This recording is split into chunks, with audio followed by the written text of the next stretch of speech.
download our app on Google Store and stream on www.blackoutfriendnetwork.com on the Google Store. Remember to click on the store section. Another app, basically another tab will appear, the BHFM Sports Store. Click on it, and another page will basically lead you to where you can get amazing healthy supplements for the guys who are basically growing their hair, working out, the likes of General Mosquito. Definitely run to the app and order one for yourself. A loved one, a friend, and the ladies on their journey to have stronger nails, glowing skin. Kindly download our app on the Blackout Friend Network to get amazing supplements to basically be healthy. We always talk about the alkaline diet here because we're basically Africans and we have to feed our melanin. So guys, please kindly download our app on the Google Store. The guys here on the TikTok, follow us on all the social media. I can see Sia from Conde. Hello. Mention me on the radio. I already did that. I hope you're doing better this Friday. It's always a great time to be alive here on the best radio station, the Blackout Fine Hour. And guess what the topic of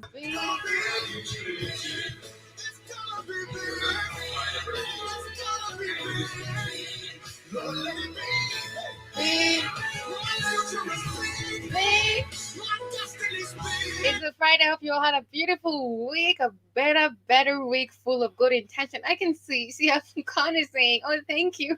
I'm feeling good. Amazing. I'm happy that you're feeling good. Tuning in here on the best radio, the Blackout Fire Hour. I can see Mr. Blackout Fire. Thank you for joining us on TikTok. Jay-Z. I can see Lead. Thank you, guys. The tech guy. Thank you for joining in here on the best radio station, the Blackout Fire Hour. The topic of today on Let's Talk with Irritan, it's embracing the African hair. We have to embrace our hair because you know what? We are the original. So you have to love your hair, love yourself, empower yourself, and redefine your mind. As we always say, it's all about redefining the African minds as we redefine ourselves because you are the change you need to see in the world. You definitely.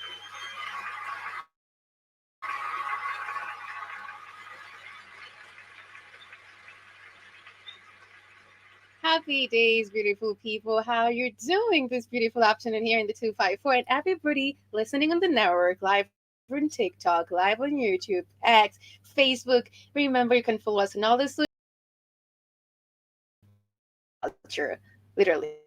Hair is a centerpiece of Black culture. It's a symbol of identity. Number one, as I said, it basically defines who you are. It is your crown. So that comes from a symbol of identity, of resistance, creative expression, and freedom. And it has a history about it. So if you do not get that fact, remember your hair is a centerpiece of Black culture. It's a symbol of identity, of resistance, and it's also creative expression of freedom, basically, and freedom. And it has a history to it. We have to basically go deeper into this. I believe a lot of ladies do not have that full confidence to walk out with their hair out, to basically let their hair basically be in full voluptuous manner.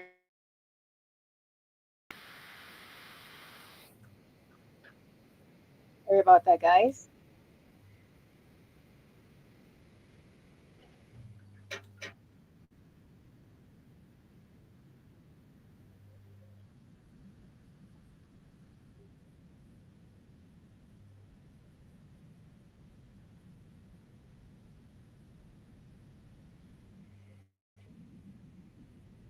has swept through Black America.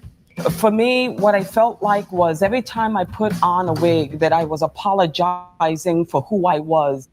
But despite That's by Viola Davis. I love her so much. She's always super confident about everything to do with Africanism or basically the African history, who she is. And Viola Davis used to put like a lot of wigs until she came to this point, actually a few years ago, and she was embracing who she is in regards to her hair.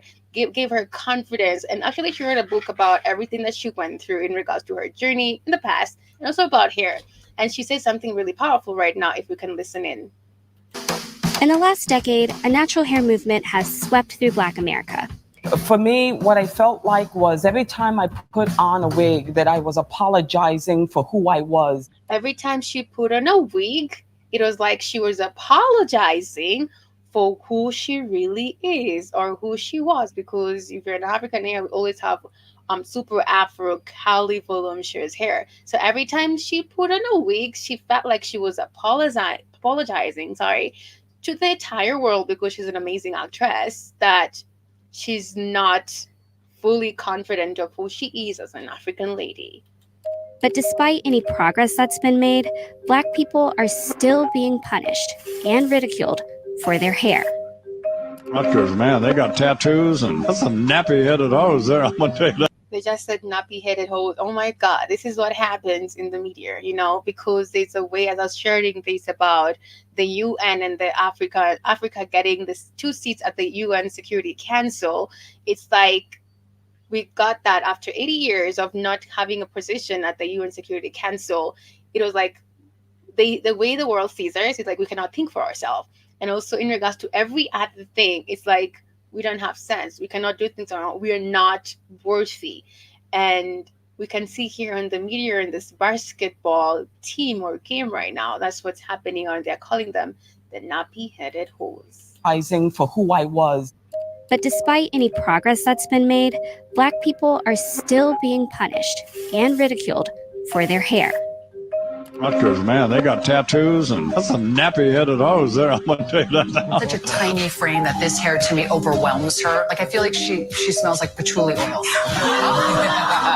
Or weed. And a lot of that backlash has targeted kids. His hair has always been like that. Mental health issues. His hair was a violation of the school dress code. Called to the office about my hair. The rest of my team was snatching beads out of my hair. It's a cultural thing, a heritage thing. Why are you taking it up? Why does it offend people how our hair is so voluptuous, our hair is so thick and curly and super voluptuous? That says, why does it really offend you as a person, honestly? Ask yourself that question. Bleed to my son's head. I want the white people. Why does it offend you that much, right? Wanted to get to the root of why Black hair discrimination is so common here in the United States. I don't think it's a real distraction. I like my hair.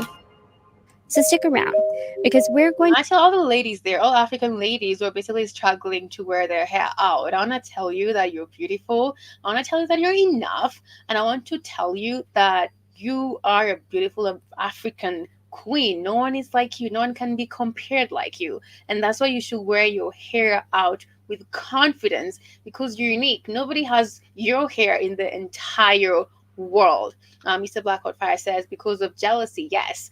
Every African girl listening to me right now, please, your next hairstyle, let it be your hair out. And do not allow anybody to disrespect you because of your hair. You're unique. You are it. You are the head. You are the lead. And please wear it with confidence and do not listen to the noise, because you are who you are and nobody has your hair. You're unique in your skin, in the way you carry yourself, in your genes and your DNA. You're unique as an African lady. So please wear that hair out right now, literally. to explore its tangled history, meet a lawyer who's fighting back, and talk to white folks who are learning how to style Black hair for the first time. It's a lot easier and a lot less scary to work with.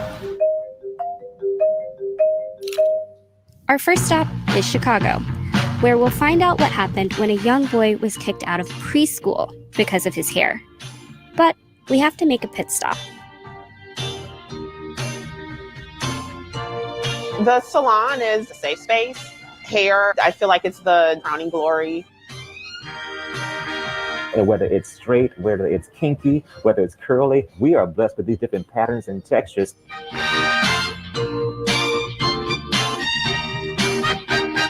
Growing up, I thought white was right. And so, because that's what I saw, I hated my hair. I try to counter. Now to hate your hair, girls, your hair is very unique. And there are oils that we use to basically take care of our hair. You can use coconut oil, shea butter, castor oil. There's a lot of oils to use to, like, basically all these oils that I'm talking about are from the very organic, yes, from plants, which we definitely alternate with that or basically intertwine with the pants. Remember all these oils that I'm mentioning right now, because I use coconut oil and shea butter and castor oil on my hair. Trust me, your hair is gonna grow. Sometimes you don't even have to comb your hair. You just kind of like comb it with your hands. Your hair grows naturally, fuller, thicker, and super voluminous. That's why you're super unique. When you're the one walking out on whatever lane or whatever part or outside the street, all eyes are gonna be on you because you're unique. Growing up, I thought white was right. And so, because that's what I saw, I hated my hair. I try to counter that message with my children, but it's been a long journey. And for many Black folks, that journey starts when we're kids, the first time someone ridicules us because of our hair. That is so true. Mostly if you go to like an international school, mostly in the States, let me say that, because everybody has straight hair, and then you have this beautiful curly hair. And the way I believe, as Keith says, like their syllabus is so different. What they're taught about Africa is so different to what Africa is, which is all a lie. Because also what we were taught is like they exchange the information that you're basically giving to us, because you're taught more about the European nation, identity, everything to do with them, but not us. And the Africans in the United States, they're taught crap about Africans. So we are all hating each other and basically applauding or seeing the white man as the supreme lead. And everything that they say we follow. So it basically starts with our hair. And we're told our hair is not soft enough or curly enough or straight enough. And you go basically to these different schools or whatever you go, and there's a way you kind of feel about yourself because your hair is not straight. And then it's actually like a business. It's actually a business right now because they introduced this palm curl activator as opposed to add to your hair, which basically ruins your scalp and basically brings diseases such as cancer. Because palming your hair is not good for you, girls that you're listening to me. Can you tell us what happened at your old school? When I was 4 years old, my mommy braided my hair, and I was so excited. But when I went to school, the principal called my mommy that my hair is unacceptable. It was explained that I must remove the hairstyle in order to send him back to school. His hair is a violation of the uniform dress code and therefore unacceptable for preschool. I've been asking why they don't like my hair. Hairstyles historically associated with Blackness were also historically associated with ghetto. To denounce a thing, you have to announce a thing.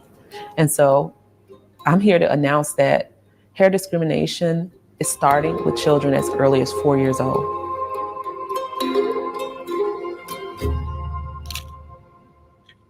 That was a 4 years old preschool kid being discriminated because he had his hair braided. What's wrong with that? Honestly. And the mother is like, that's always been a discrimination to the African community. It has always been associated to like a ghetto mentality or lifestyle in regards to any African kid. Mostly if you're, I believe, because it's a son or a 4-year-old son. Yeah, because it's Africa, and Mr. Blackout Fire Network says that. So they say it's like a violation to their way of the rules and regulations of the school, which was not it. The history of Black hair in America is long and tangled. For centuries, Africans have worn hairstyles like braids and knots to signify wealth, tribe, and status. But when enslaved Africans were stolen and shipped to America, their abductors wanted to erase any sense of cultural identity. That's it. Definitely. They wanted to erase any sense of cultural identity. so that you can adapt to their new way of, I wouldn't say culture because they don't have it, but in regards to their way of seeing life, or basically adapting to their new lifestyle in the United States. Identity, and so they cut their hair. In the 1700s, the governor of Louisiana signed a law requiring all Black women, enslaved or free, to cover their hair so they wouldn't attract white men. I'm sorry, I need to go back to that, what the lady said. They were told to cover their hair so that it cannot attract white men to them. Okay, I need to listen to that again. Abductors wanted to erase any sense of cultural identity, and so they cut their hair. In the 1700s, the governor of Louisiana signed a law requiring all Black women, enslaved or free, to cover their hair so they wouldn't attract white men. Why are they attracted to you then? Like, they're not attracting it, they want to being attracted to them because they're unique and their hair is beautiful and it's unique. Maybe that's the thing. Yes, you did, Keith. You told me that for sure. Slavery ended in 1865, and blackface minstrel shows quickly became the most popular form of entertainment in the country, with lyrics like, and I'm not kidding, your face it may be dark, but you'll be happy as a lark when they straighten all the colored people's hair. And those are just the lyrics I can read. Around the same time, Black entrepreneurs like Garrett Morgan and Madam C.J. Walker, America's first female self-made millionaire, were pioneering techniques to grow and style Black hair. But centuries of white supremacy, dehumanization, and denigrating Black hair textures forced many African Americans to assimilate in order to be viewed as presentable and professional. Until this brother here, myself, and denigrating Black hair textures forced many African Americans to assimilate in order to be viewed. They had to assimilate to straighten their hair. So I can actually, in a way, a little bit understand why a lot of Africans kind of like straighten their hair, because I can see here in this documentary talking about the fact that the governor of that state had to sign a law in regards to every lady has to straighten their hair so they can basically assimilate and fit into this new world. Mr. Blackheart-Fire saying that's why the children in school in Africa are made to cut their hair as presentable and professional. Until this brother here, myself, all of us were born with our hair like this, and we just wear it. And it's so beautiful. Like the afro hair, it's like, it's there telling you I'm here. You don't need to present yourself or basically introduce yourself. Literally, I'm here. You can't miss me. Like this, because it's natural, because the reason for it, you might say, is like a new awareness among Black people that their own natural appearance, physical appearance, is beautiful and it's pleasing to them. The Black Power and Pride movements also celebrated the beauty of natural hair. But while Black music and style are now an essential part of American culture, Black people are still being punished for their natural hair. Which we do not have to allow that to happen anymore, because it's time to take back our fire and basically our fire, our fight, and our power, baby, by force.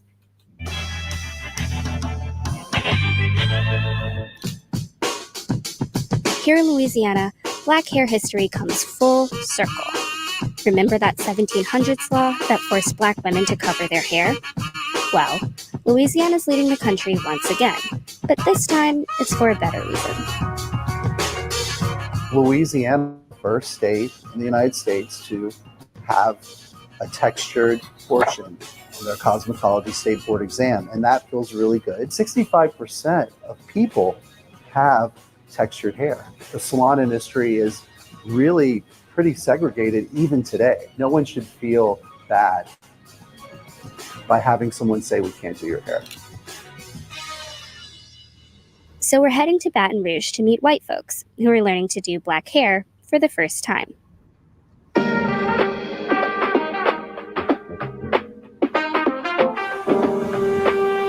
I'm sorry, the educator part of me is moving in, y'all. How are we going to break down those barriers? It starts with the education piece first. Oh, is this your first time working in texture hair? Yeah? How's it been? Has it been different, I guess, than what you thought? Or? But it's a lot easier than I thought. And also, African ladies out there who are listening to me right now, please avoid blow drying your hair. Avoid it. It's basically ruining your hair. Every time you're going to the hair dryer to kind of like heat your hair doesn't need heat. You're basically damaging your hair. It's so much push, or basically, it's kind of like a lifestyle here in Kenya, mostly that I see a lot of ladies straightening your hair. You're damaging your hair, girls. Stop straightening your hair with a blow dryer. Even this scent to it, the way it smells, like it's literally banning. Exactly, your tongue. Mr. Blackheart Fire says that it's true. There's a smell that comes, or basically when you're heating your hair, it's kind of shouting for help. Stop straightening your hair, girls. Stop it. There are oils that you can use that will basically soften your hair, or basically curl it the way you want it. It's not gonna give you much of a hard time, honestly. Coconut oil. There's actually one for 50 shillings. There's one for 100 shillings. It depends with what you want. There's shea butter. Super affordable, guys. Castor oil. I have the plugs if maybe you're having a hard time to find these oils, because I would love you to embrace your hair and to walk out confidently with your hair out, and do some braids once in a while, do some cornrows once in a while, and let's cut off this wig thing. It's not that cool. It's like you're apologizing for who you are. What are you doing today? Okay. Here at Aveda, that's what we're really working towards, getting them the training, getting them the education that they need so that they feel comfortable doing any texture of hair. Well, we don't want to be a trend. We want some things put in place. We want representation in the marketing, in the curriculum. Any assumptions you might have had about texture hair? Anything kind of surprised you as you've been learning? I do find it a lot easier to work with than I expected. I didn't realize shrinkage was a thing either. And now that I know that, it's a lot easier and a lot less scary to work with. We are walking in the very fullness of our Blackness and in the very fullness of our textured hair. And here it is. Yes, that's what she said. We are basically walking in the fullness of our Blackness and the fullness of who we are. And this is who I am. Take it or leave it. It's not a question. How about that? And can somebody please take care of it for me and make sure that it's styled properly? And that's where we step in. While attitudes in Louisiana may be changing, on a national level, there's not much legal protection against this kind of discrimination. Currently, if you were to lock, braid, or twist and are discriminated against on those grounds, then it does not amount to unlawful race discrimination. Employers are free to regulate and discriminate against African descendants who are wearing their natural hair textures and these natural hairstyles. Just to be clear, if I showed up to work with an afro and then was fired, that is illegal. But if I showed up to work with braids, the same hair, braided, and was fired, that's potentially just fine. That's legal. It's a nonsensical legal distinction. It's very much shaped by a lack of awareness and understanding of African descendants' hair texture. If you're like me, you're probably wondering, is anyone trying to end this kind of discrimination? And the answer to that question, I think if you're waiting for someone to end this type of discrimination, it starts with you being a voice. It starts with you voicing it out. Do not wait for anybody to start anything. It starts with you and everything that you face in regards to the discrimination, people calling you out, kind of disrespecting you in regards to your hair or anything to do with your hair. It starts with you voicing it out. And you know what that does? It spiral leads everyone who's ever been discriminated about their hair to come out and stop this. It starts with you and me. You don't have to basically to wait for everybody to voice out anything. If anything it's wrong, literally you call it out. It's wrong, and maybe the other people do not have the confidence to talk about it, but maybe you are the chosen one to basically talk about it because you know how it hurts. The one wearing the shoes, basically understand how the shoes basically hurt.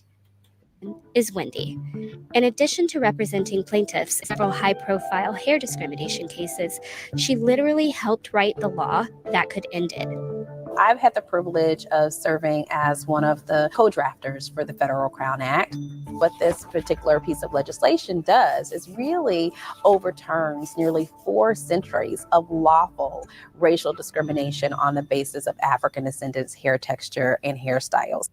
So, until laws like the Crown Act are passed nationally, it'll be up to individual states and people to fight. As I said earlier, it depends with you, and you can't wait for the government sometimes to do some things, because we can also not trust the government as much, right? We've seen that with a lot of cases.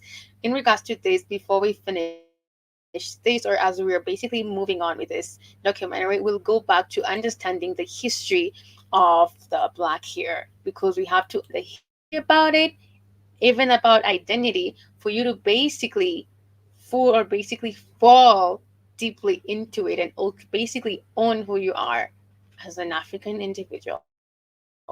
This kind of discrimination head on. Which brings us back to Ida and Jet. I tried to work it out internally. When I figured out that I was not getting anywhere, I took it to social media. I wouldn't shut up about it. If a toddler is being discriminated against, what are adults experiencing? Within months, Ida was able to get a new law passed, banning hair discrimination in all Illinois schools. So that was a little kid, a 4-year-old in the preschool, who was discriminated about his hair. I believe they passed the law in regards to no discrimination about the hair, because it started with a kid in the preschool, 4-year-old, and it's actually there with the governor, I think, and basically passing this law. Both public and private. That fails to remove You have to understand, guys, your voice matters. It really does matter. These kinds of discriminatory policies could lose funding. Do you feel proud of yourself? Yeah, What'd you and say? the hair discrimination from all kids in Illinois like me. Now I can wear my hair like this. He likes saying that.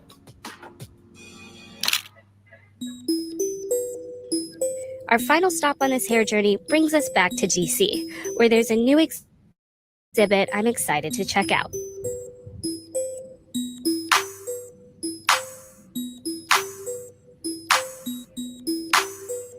There's something really cool about seeing all of these Black hair care products in what feels like a museum. Like, they're worthy to be in this fun space, but also this kind of like venerated space. People talk a lot about feeling seen, but I feel like I almost got a little emotional while we were in there, because it's just like surrounded. It can be emotional, like living like all your life, having the mentality or the ideology that your hair is not beautiful, like you're not worthy, and people like shunning you. Obviously, it's emotional coming to a place where you feel free and basically you can express yourself. Understanding there was a law that was passed with the governor that all African ladies, or basically individual, should cover their heads. How they cannot attract the white men, honestly. By so many validating things about Black hair, from magazines to the products we use. Felt like being wrapped in a big warm hug of my culture. This whole experience was awesome. Our hair is an expression of who we are. It really is Black girl magic. I just feel like, I don't know, I love the shape, and I'm just like, yeah, I have to hit the town. I do wish that white people saw it as something to be celebrated, something to be appreciated.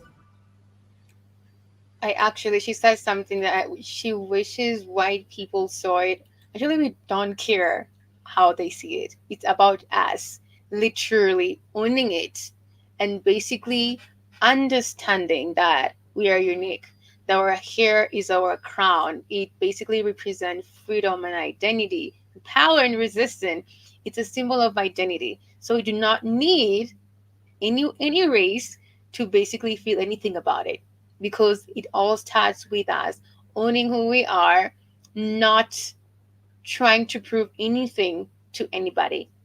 And I'm just like, yeah, I'll have to hit the town. I do wish that white people saw it as something to be celebrated, something to be appreciated. We don't need the white people's approval, number one. So that was off. But remember, guys, to celebrate your hair, to love yourself. Let's take a look in regards to the history of black hair, how it all started.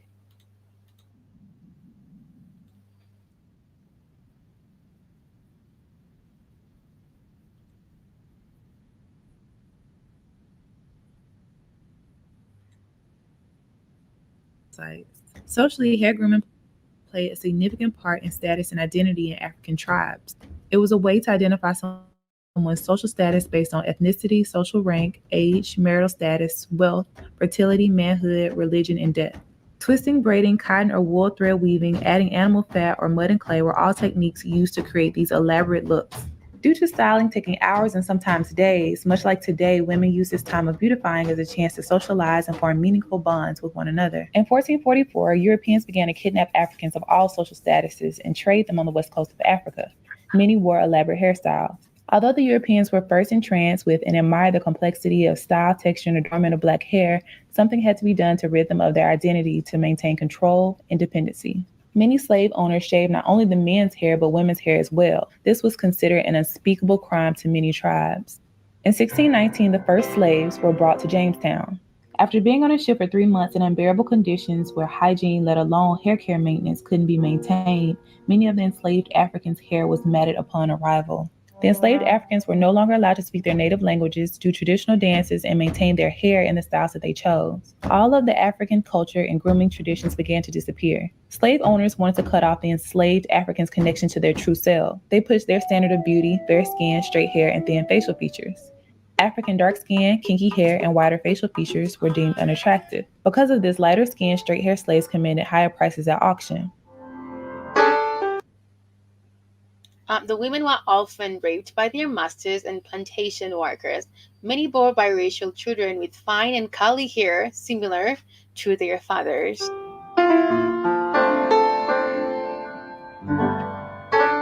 Due to brainwashing and internalizing their consciousness, many blacks promoted the idea that dark skin and kinky hair were less attractive and worth less. This mentality was pushed in regards to dark skin and kinky hair is not beautiful enough. This mentality was cautiously and subconsciously passed down from generation to generation. And it still plagues the black community until now. The enslaved Africans were given no way to care for their hair. In the 1800s, without combs and the herbal treatments used in Africa, they were forced to use baking. We had herbal treatments to basically take care of our hair. Herbal treatment, the fact that I'm talking about the organic oils that we can use right now. Back in the days, they had herbal treatment to basically take care of your hair. Right now, they are introducing everything that is super damaging your hair to take care of your hair. How does that work? Please let me know. Grease, butter, kerosene, and sheep brushes to maintain their hair.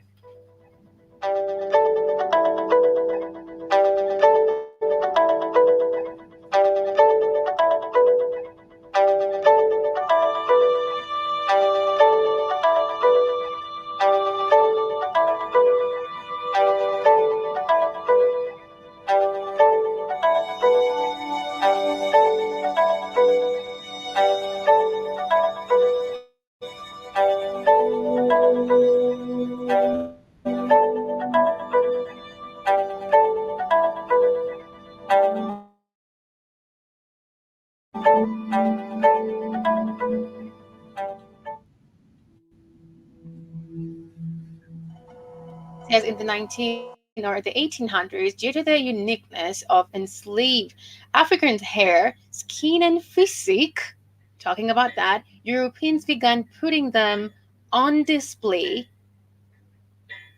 in human zoos, literally.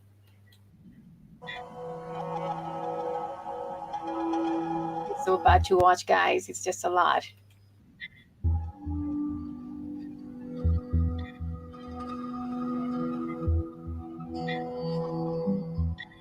In In 1845, metal hot combs are invented by the French and available to the United States.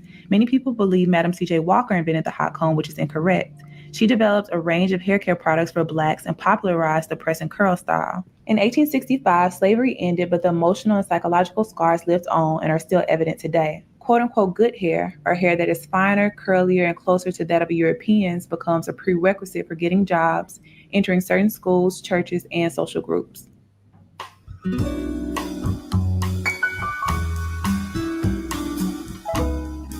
In the 1920s, Marcus Garvey, a black nationalist, urged his followers to embrace their natural hair and reclaim their African aesthetic.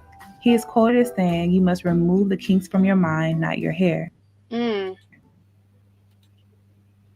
Garvey also proclaims, "Look to Africa for the crowning of a black king."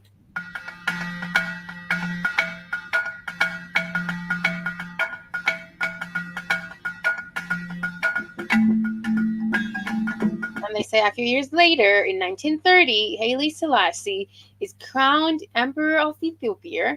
The Rastafarian movement begins.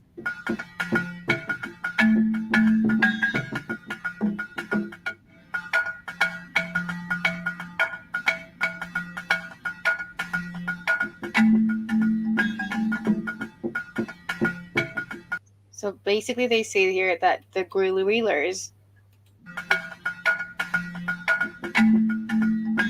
The guerrilla warriors vowed not to cut their hair until Selassie is released. So basically, I can see it here. It was a symbol of resistance also. As we talk about Black or African hair has a history to it. It was also a form of resistance to say no.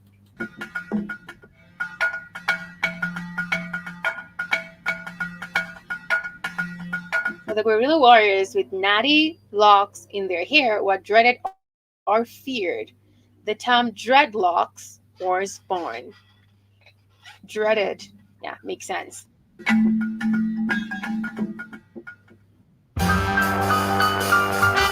Then in the 1940s, guys, women continue to wear the press and curl style.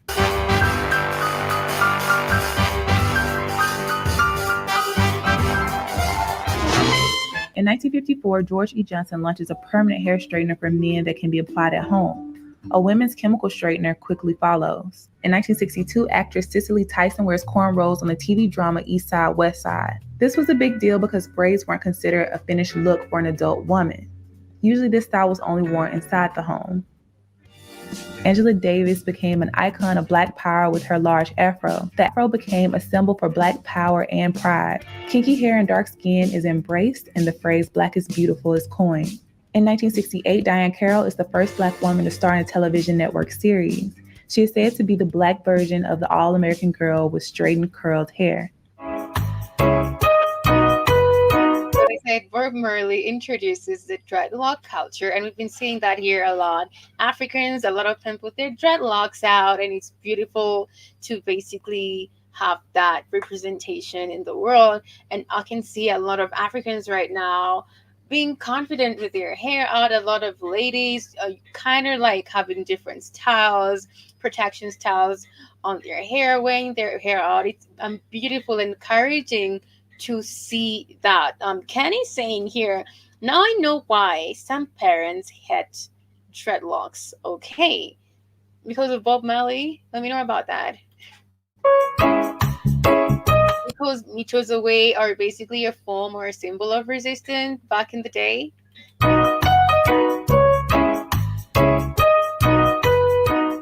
In 1971, Melba Tolliver is fired from the ABC affiliate in New York for wearing her hair in an afro. This caused a great deal of controversy. In 1977, the Jerry curl exploded on the Black hair scene. It was deemed a curly perm for Blacks, and the style lasted through the 1980s. In the 1990s, Essence magazine declares sisters love the weave, but natural styles and locks are starting to become more accepted as well. It says here, the vast majority of women chemically process the hair to keep it straight. A lot of relaxers people are using, which it's very kind of close to my heart, because I don't like seeing that. When I see ladies straightening their hair with a blow dryer thing, it's just, I'm like, you're burning your hair. You're basically damaging your hair. You shouldn't do that.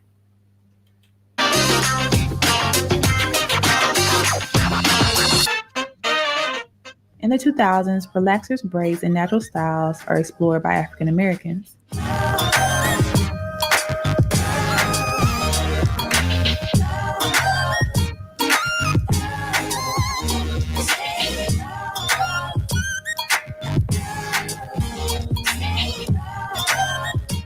Around 2009, there is a surge in the number of women wearing their hair naturally. Many refer to this as the natural hair movement. It's so beautiful to watch. It's so beautiful seeing a lot of women wearing their hair out. It means your confidence. You're basically owning your identity, understanding that you are the it girl, understanding that nobody will ever look like you. You're unique. Your representation, or you are a representation of a strong African woman.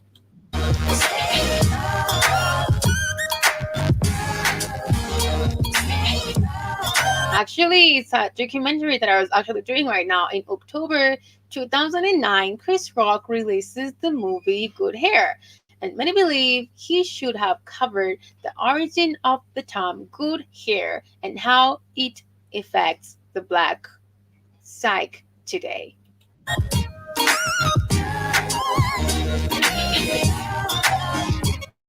In the movie that I'm going to share documentary right now, before we basically come to the end of the show, it says Rock attends the Warner Brothers International Hair Show, and also the importance of hair in the black community is still evident.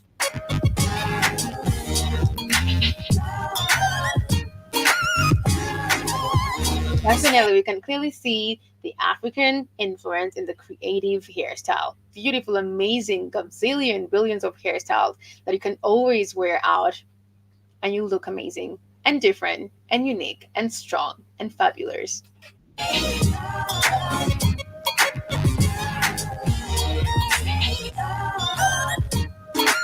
Who can do all these amazing, different, creative hairstyles? Nobody but us. Who can try any style with the braids, also with your hair, putting all the creative, beautiful arts? It's only us who can definitely do that. In 2006, black hair care is a billion-dollar industry. Black women consume 80% of the hair industry, but only own 3%.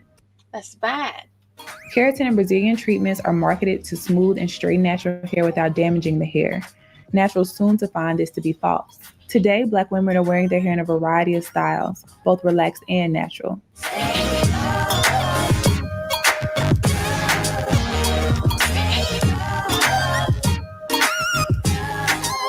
The number of women wearing their hair naturally has increased significantly due to the education on the harshness of chemicals used in relaxers. Education on the harshness of using relaxers. There's no much education about relaxers and perming your hair, and that's why a lot of young girls want to perm their hair. But if you understand the effects to it, you'll stop it right away. Every sign of that every time. Mm-hmm. I was listening to what they said. You know, you used to own all of it, right? Black women used to own all of the hair care business. But white people said it's too much money. It's $1 billion business. So they conspired to take it away to you, and they gave it to Asians. What do Asian people know about that? I hear nothing. But they have the control of the industry. Right. They conspired because it was the black woman who had control of that industry. So they conspired to take it away from it because you're supposed to be on the bottom, impoverished. So they conspired to take it away from it, and they got it. So, so if you know who the first black millionaires in the world were African American women who were what? With business, hair care business. Those are your first black millionaires and the black female millionaires in the world over 100 years ago. So look this up real quick, real quick. Just keep that open and go to say Madam C.J. Walker was one of the first black millionaires in the world. Her and I think that Annie lady was before her, the other black American, but they both did hair care. Both got rich doing African women hair. So just say Madam C.J. Walker was one of the first female black millionaires in the world. 'Cause I'm not sure she was the first. I think she was the second behind the woman that she worked for. Funny, I think she became second behind the woman that she worked for, and then decided to go do her own Okay. business. What to say? Mm-hmm. Actually, there's a movie about her. I've seen that I movie. know, it's a movie about her. Man. I made them watch it. Like, no, I didn't make it. I made another. I made when I had my Zimbabwean employees, I made them watch it from behind them. It's like, wow, yeah. What to say? Okay. They say entrepreneur, philanthropist, and activist Madam C.J. Walker rose from poverty in the South to become one of the wealthiest African American women of her time. She used her position to advocate for the advancement of Black Americans and for an end to lynching. And also, they say, yeah, that's all they say about her. I don't say they should say she's one of the first female millionaires in the world, black females. She's self-made. She's one of the first black female millionaires. At that, I think she was the richest black woman in the world at that time. I think she was the richest black woman in the world.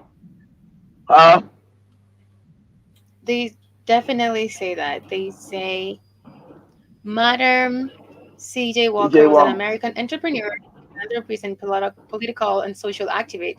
She's recorded as the first female self-made millionaire in America in the Guinness Book of World Records. Yeah, she's not an American in the world. She's the first self-made millionaire, black or white, female in the world.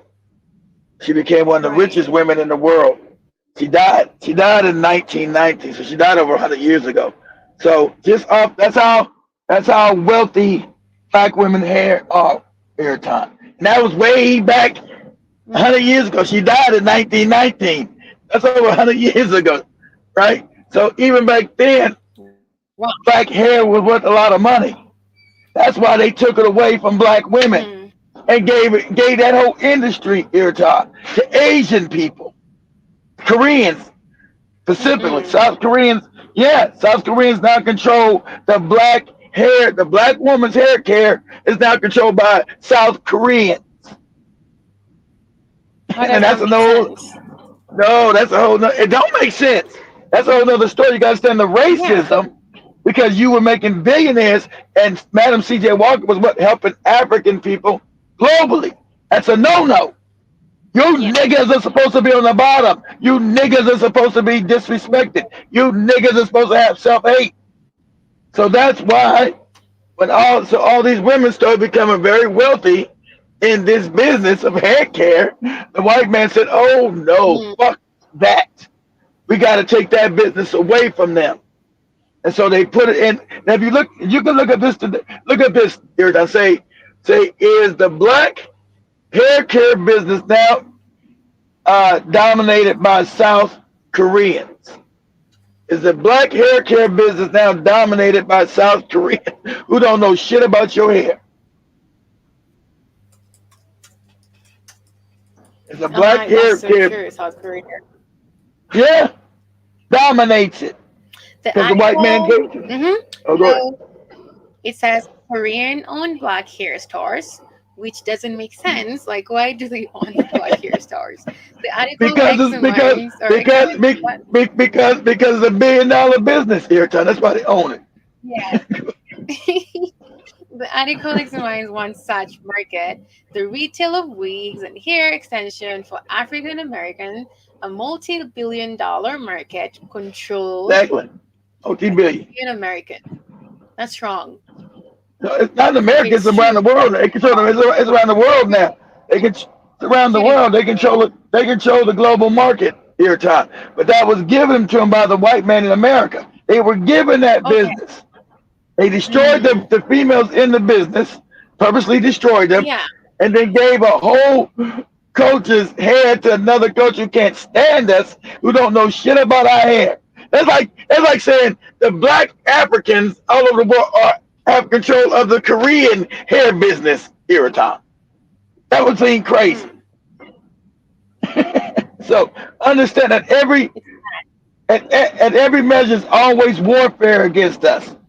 That's what I try to teach you. I know you got your good white friends, but I'm gonna tell you, they always warn against us to make sure we stay impoverished every time. That's the game. That's the No, scam. we're not allowing that anymore. So yeah, you gotta get your back. You gotta get your black hair care business back because that's a like they told you, that's a multi-billion-dollar business every time given to Koreans who can't stand our black asses. Who hate us, who are racist Right. as shit. Who are racist as shit making billions of dollars off of black women. Billions.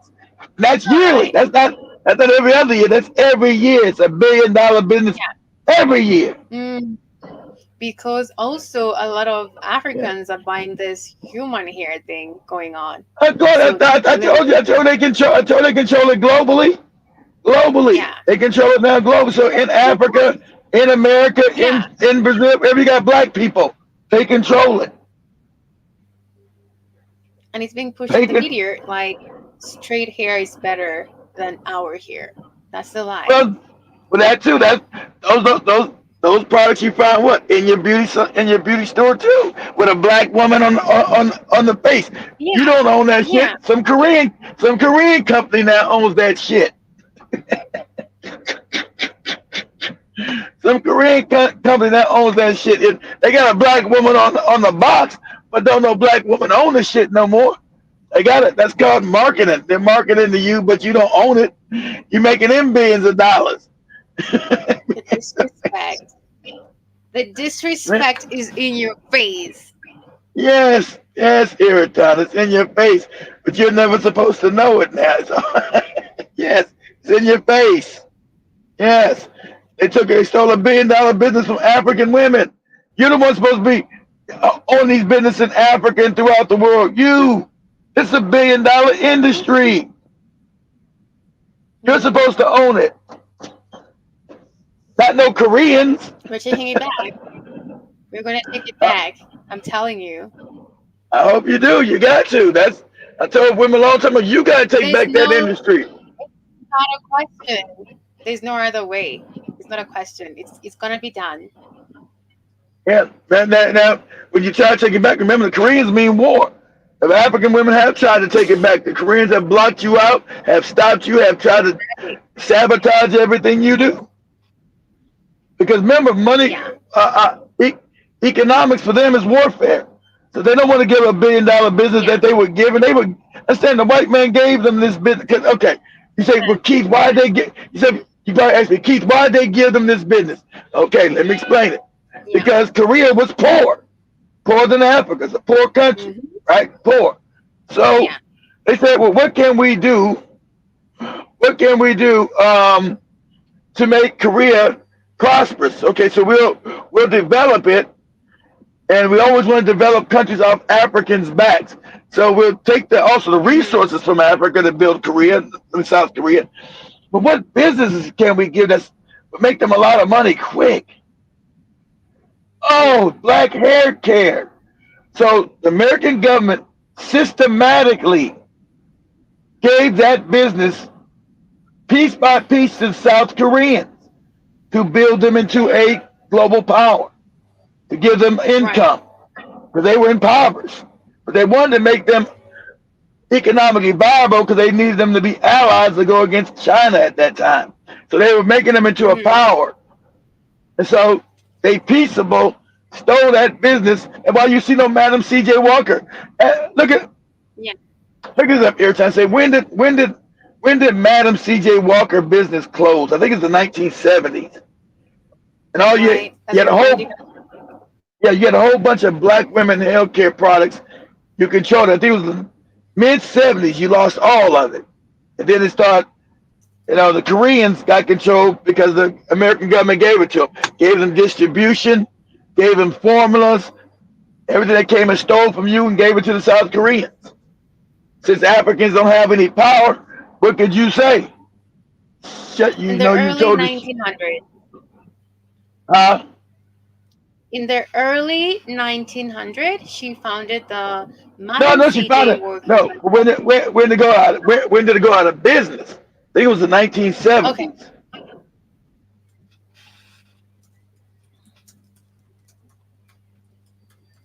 She found it, and she was dead 19 years after she founded the company. She's one of the richest women on the planet, self-made. But I think it lasted like 1970, right? The Walker Company ceased operation in July 1981. Damn. So it made already 81. So I was thinking like the mid 70s, early 80s, when all black women were wiped out, and all that went to these Koreans here at time, because the government wiped us out. Your own government worked against economic warfare to give a black business to Asian people, so they would get the wealth of your community. And now they got the wealth of your community, and now your community's still impoverished after they stole $1 billion business from you a year. They stole it. So understand the warfare you're dealing with. It's black people supposed to be on the bottom at all times. That you only have control of your own hair. That's $1 billion business. See, when you got that kind of money here, Tom, and now you're gonna do what? You're gonna reach back and start helping other black people. You're gonna start helping them get businesses, help them achieve. White man don't want that. That's a no-no. Put an end to that shit. You niggas are supposed to be on the bottom. You're supposed to be my slave. You're supposed to be poor and destitute. So understand, everything is a threat to his power. So that business peaceably taken from the black woman and given to Asians. $1 billion every year. You imagine how much money you can do with that? I think the hair care business it's like 20 billion a year, Erica. 20 billion a year. Can you imagine what you can develop all throughout Africa? A lot. Yes. Honestly. Yes, you wouldn't need no IMF loans, Iraton. You could build your own goddamn nations yourself. You wouldn't need no World Bank. You can build. You have all the money you need right there just through your hair to rebuild your goddamn countries to develop them. They want to stop that. They're controlling it because exactly. That's the agenda or is impoverished.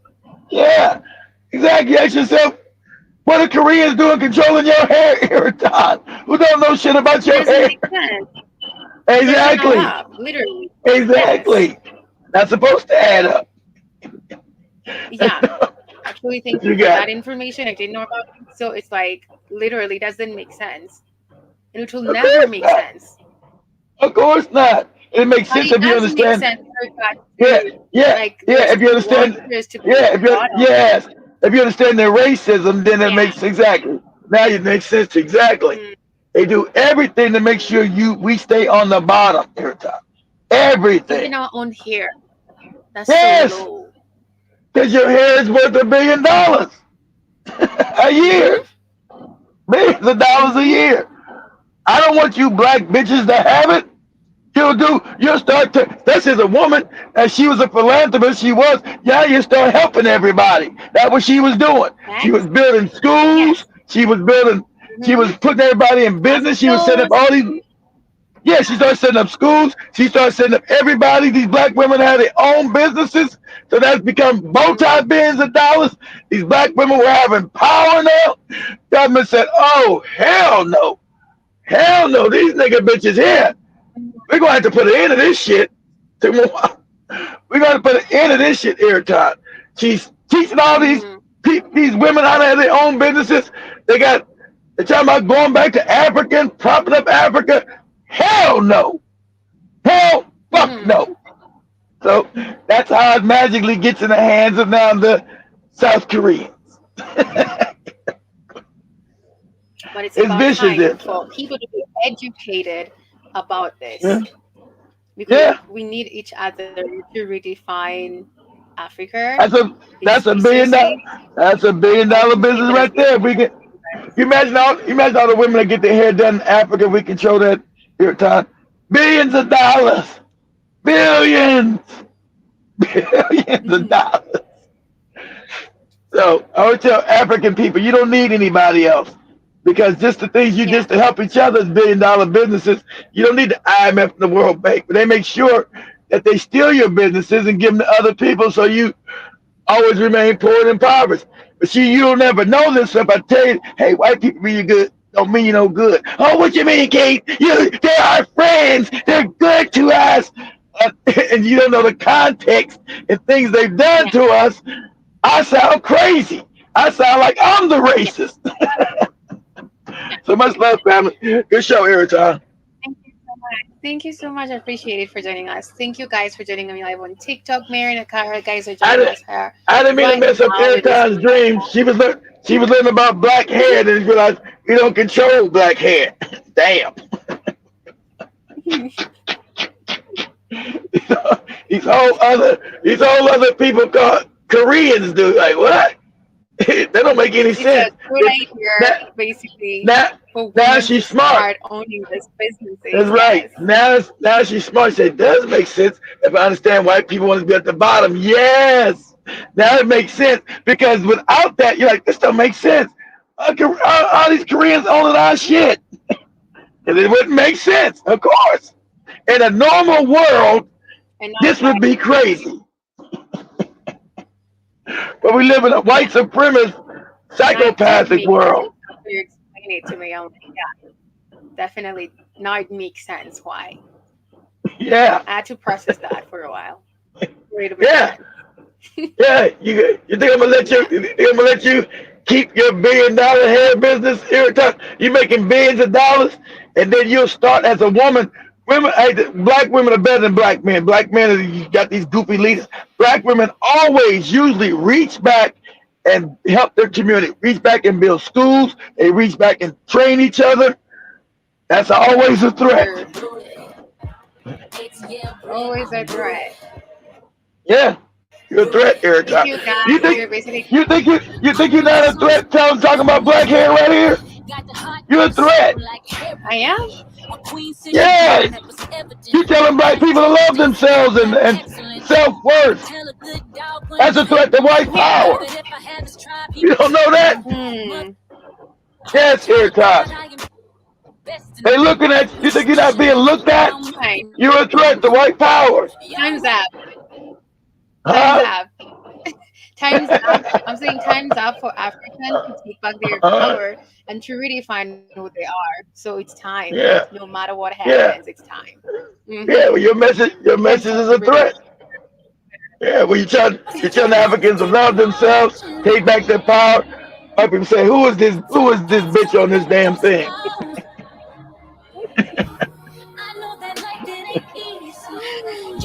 I'm ready for y'all to comfort me. I'm ready.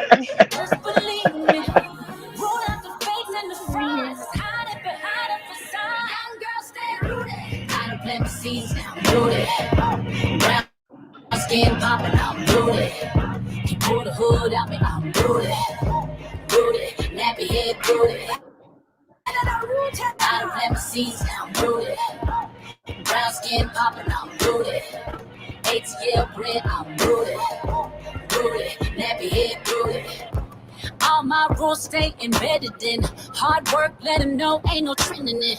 Popping off on the charts, that's a better win. And popping off in the streets, ain't no checking it. Thank you guys for joining me here on Let's Talk with Erich on this beautiful Friday. Thank you for listening in. Thank you, Mr. Blackheart Fire, for joining in and basically adding more deep conversation opinions about the African hair and the fact that we should embrace our hair. It's basically a symbol of identity, guys. It's also a symbol of freedom, resistance, and it's time for basically Africans all over to take back their power and basically own everything that has been stolen from them by force, without asking, literally.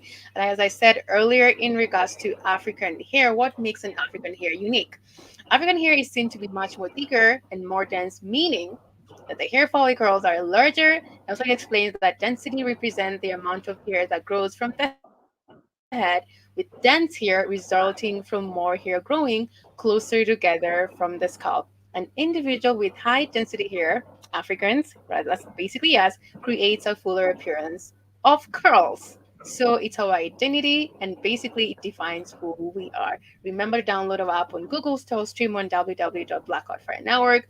Follow us on other social media platform for more amazing, uplifting conversation in regards to what matters most. And remember, on the app on Google Store, as you download it, it's free. On the star section, click on it, and another tab will appear, the BHFN Sports Store. On it, if you click on it, it's going to lead you to a beautiful page. You'll find amazing, healthy supplements to basically help with the guys who are working out. Your hair journey, as we're talking about it right now, stronger nails, glowing skin, healthy supplements for your loved ones, for your friend, for your man, anybody.